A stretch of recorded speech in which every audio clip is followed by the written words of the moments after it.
Hello नमस्कार दोस्तों, कैसे हैं आप सब लोग। आज हम इस वीडियो में बताएंगे वीडियो Z1000 प्रिंटर के सबसे मोस्ट पॉपुलर फॉल्ट के बारे में, जो कि जनरली सभी मशीनों में आता रहता है और सबसे ज़्यादा आने वाला फॉल्ट है।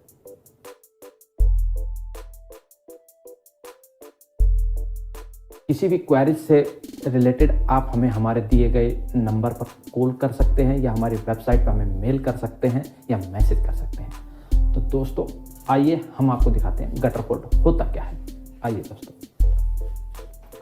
दोस्तों गटर फॉल्ट जो होता है, एक तरह से आपको एक ये हॉकी की तरह एक निशान आएगा। जब भी मशीन में गटर फॉल्ट होगा तो आपको एक ऐसा बिल्कुल एक हॉकी की तरह से एक निशान बना आएगा, इस तरह से, जिसे बोलते हैं गटर फॉल्ट।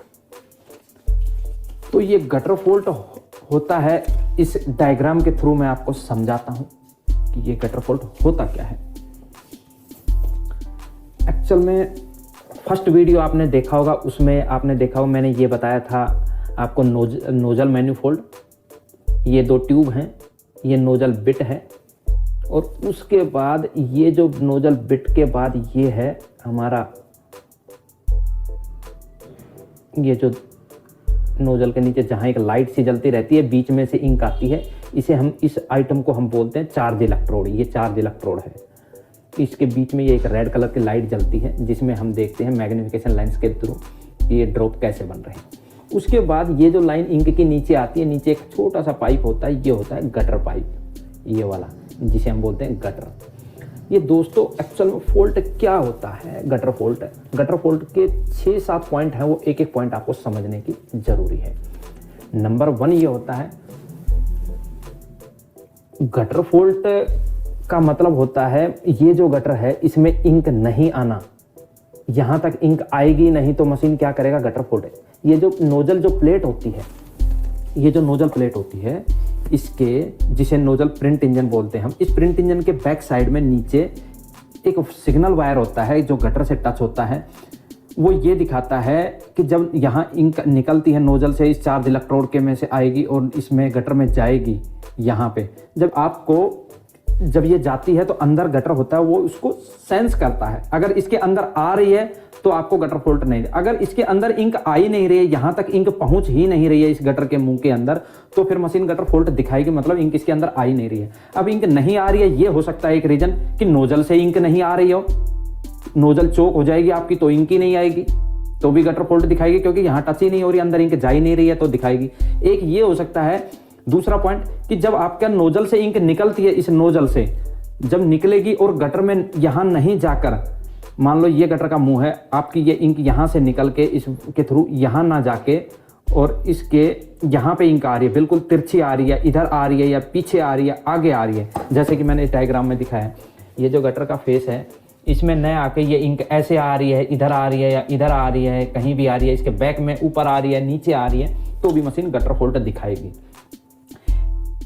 ठीक, उसके बाद ये 2 पॉइंट होते हैं, 2 इन वजह से आएगी।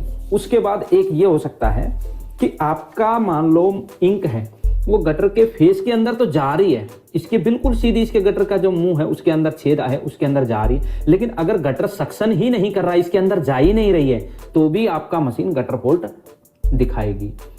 वो फिर क्या होगा, ओवरफ्लो होके, बिल्कुल ओवरफ्लो, पानी जैसे उबलता है ऐसे बाहर निकलती रहती है, तो भी गटर फॉल्ट आएगा। और वो पानी की तरह जो उबलना होता है, ये गटर फॉल्ट होता है। इसके भी अपने 3-4 रीजन होते हैं। हो सकता है ये आपकी ये जो गटर लाइन है, जो आपका ये जो गटर लाइन है, ये यहाँ से लेके आपका बैक साइड में इस प्लेट के नीचे होती है, ये यहाँ तक की पाइप होती है एक पीछे, वो चोक होगी। अगर वो चोक होगा तो यहीं गिरता रहेगा, इंक ओवरफ्लो होता रहेगा, जाएगा ही नहीं।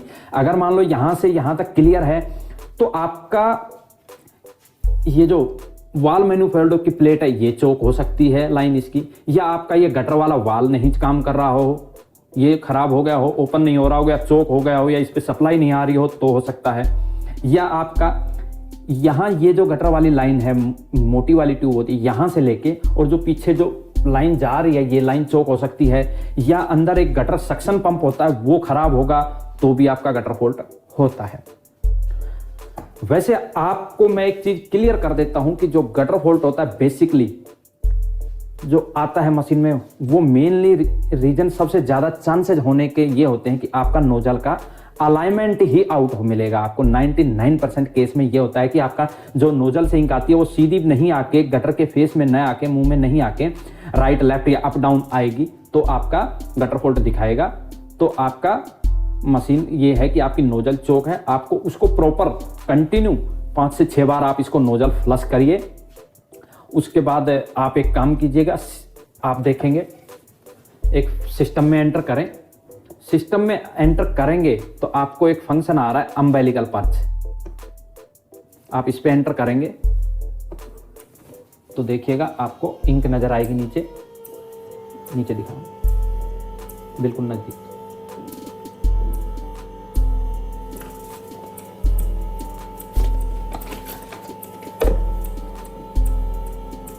दोस्तों आपको देख रहे होंगे इंक आ रही है, ये बाहर गिर रही है। एक कंडीशन जब आप मशीन स्टार्ट करोगे तो इस तरह से हो सकती है कि ये आपको नजर आ रहा होगा गटर के बिल्कुल मुंह के अंदर आ रही है, लेकिन ये बाहर निकले जा रही है। अगर ऐसे भी होगा तो भी आपका गटर फॉल्ट दिखाएगा, जो कि मैंने पहले आपको बताया कि ये पानी के उबलने की तरह जैसे ऐसे होता है तो गटर फॉल्ट। तो इसके लिए आपको 5-6 बार नोजल फ्लश करें। नोजल फ्लश करने के बाद आप इसको सिस्टम में जाके एक बार अम्बेलिकल पर्ज करें, करीब 5 से 10 मिनट के लिए इंक ऐसे ही गिरने दें। अम्बेलिकल करने के बाद जब ये अम्बेलिकल का टाइम आपका 10 मिनट हो जाए, उसके बाद आप मशीन को स्विच ऑफ करेंगे, क्योंकि अम्बेलिकल को बंद करने का प्रोसेस होता है, वो मशीन में कोई प्रोसेस नहीं होता, उसको आप डायरेक्ट ही स्विच ऑफ करेंगे।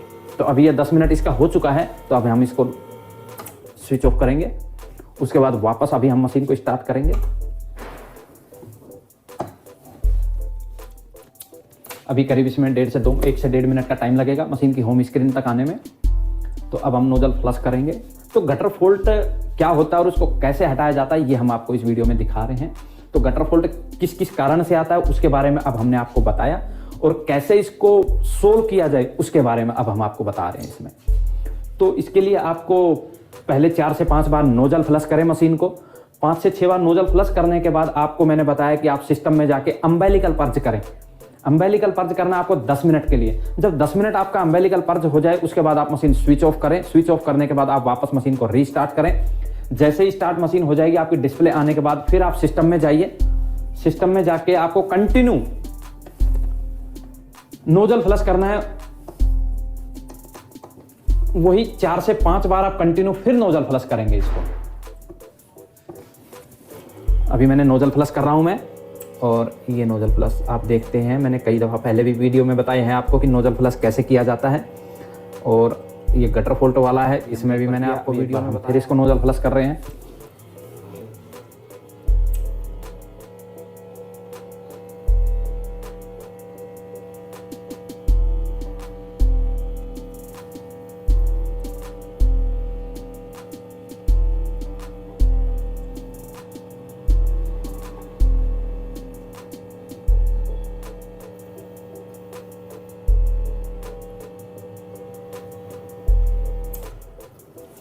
तो दोस्तों अभी हमने इसको 4 से 5 बार लगातार नोजल फ्लश किया। कभी भी 1 या 2 बार नोजल फ्लश करके नहीं छोड़ना है।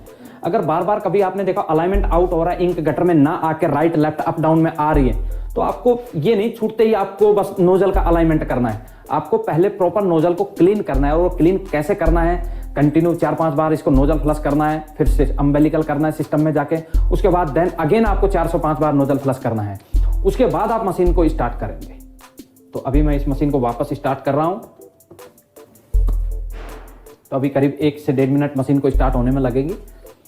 फिर आप देखेंगे कि नोजल, ये जो गटर फॉल्ट का जो फॉल्ट आ रहा था, अभी वो नहीं आएगा। और फिर भी अगर वो आता है, कंटिन्यू बार बार आता है, तो आप हमें हमारे दिए गए नंबर पे कांटेक्ट करें। हम आपकी पूरी तरह से सहायता करेंगे किसी भी इश्यू पे। तो अभी देखेंगे आप दोस्तों, अभी डिस्प्ले पे आपको कोई भी फॉल्ट नज़र नहीं आ रहा है। मशीन बिल्कुल अपनी प्रॉपर वे में स्टार्ट हो रही है।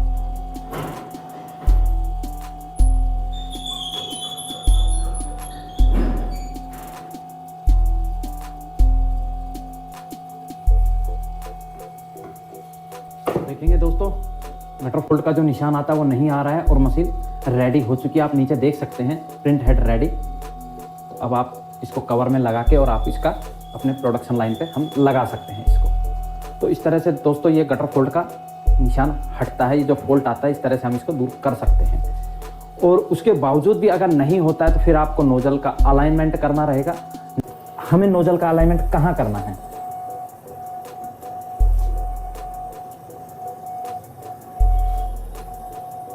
आप देखिएगा कि ये नोजल में जो ये इंक आ रही है, ये देखना दोस्तों, ये जो इंक आ रही है ये कहाँ पे आ रही है? ये बिल्कुल, अगर हम जिस पोजीशन में अभी हमने पेपर पकड़ा हुआ है इसके बिल्कुल ऊपर से इंक आ रही है। आपको नज़र आ रहा होगा, देखिए कहाँ इंक आ रही है। अब आप इसको अलाइनमेंट हमें करना है, इसको बीच सेंटर में लेके जाना है। तो इसको ले जाने के लिए हमें सबसे पहले ये देखिए, इसको बिल्कुल आउट आ रहा है। ये जो नीचे जो गटर है या कैचर जिसे हम बोलते हैं, इससे ऊपर की तरफ आ रहा है। तो इसको अलाइनमेंट करने के लिए सबसे पहले हमें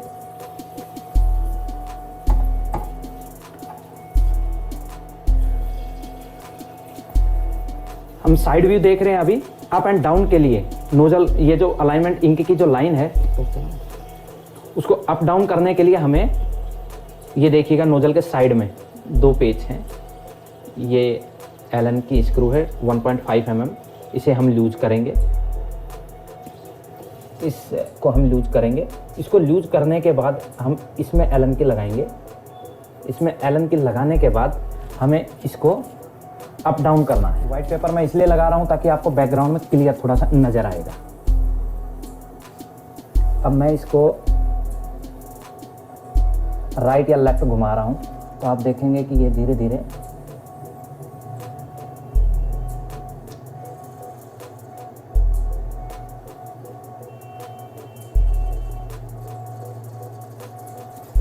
अब आपको बिल्कुल ये सेंटर में नजर आ रहा होगा। ये देखिए,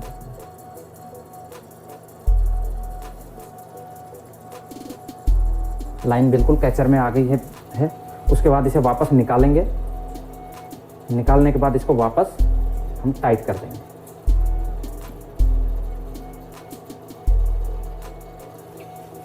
ये अप एंड डाउन के लिए अलाइनमेंट है। अगर अप डाउन के लिए अगर अलाइनमेंट करना होगा तो आपको इसको लूज करना है, इससे आपको अलाइनमेंट करना है और वापस इस स्क्रू को टाइट कर देना है।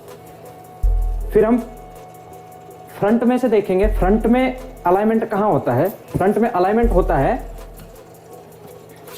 जैसे ये कैचर का फेस है, गोल जो ये गटर है, इसमें ये जो ऊपर से इंक आ रही है, जैसे ये पॉइंट है, ये साइड से हो गया, साइड से हो गया। अगर इधर से देखेंगे तो हमें बीच में नजर आना चाहिए, लेकिन अगर हम ऊपर से देख रहे हैं तो ये जो बिल्कुल इसका जो कैचर का जो किनारा है, इस किनारे के बिल्कुल इस पॉइंट पे होना चाहिए।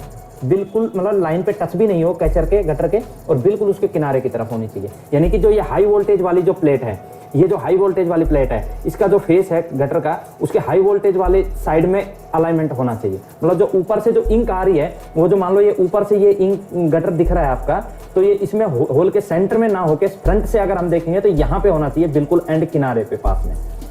तो उसको हम इधर उधर इंक की लाइन को करने के लिए, जो इंक की लाइन ऊपर से आ रही है, इसको हमें राइट लेफ्ट, तो अभी हमने अप डाउन का देखा, अब राइट लेफ्ट को कैसे करना है, उसके लिए हमें नोजल के ऊपर जो ये पेच है, सेम एलन की इसमें यूज होती है 1.5 mm का, इससे हम यूज करेंगे। उसके बाद ये जो नोजल और नोजल होल्डर है, नोजल बिट और होल्डर है, जो ये इसके बीच में नीचे आपको नजर आ रहा होगा, एक पेच नजर आ रहा होगा बीचों बीच नीचे, यहाँ पे बीच में, तो यहाँ हम एलन की लगाएंगे और इससे हम राइट लेफ्ट घुमाएंगे तो ये अलाइनमेंट होगा। अभी मैं आपको दिखाऊंगा।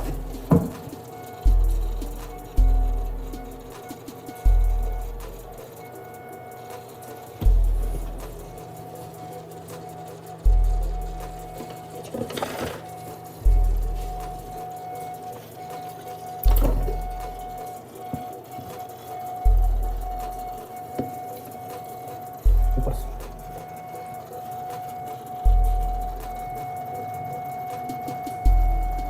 ये देखो बिल्कुल किनारे से एकदम बिल्कुल राइट में है। इसको राइट लेफ्ट के लिए हम यहाँ से करेंगे और अलाइनमेंट करने के बाद वापस इसको फिर से हम टाइट कर देंगे।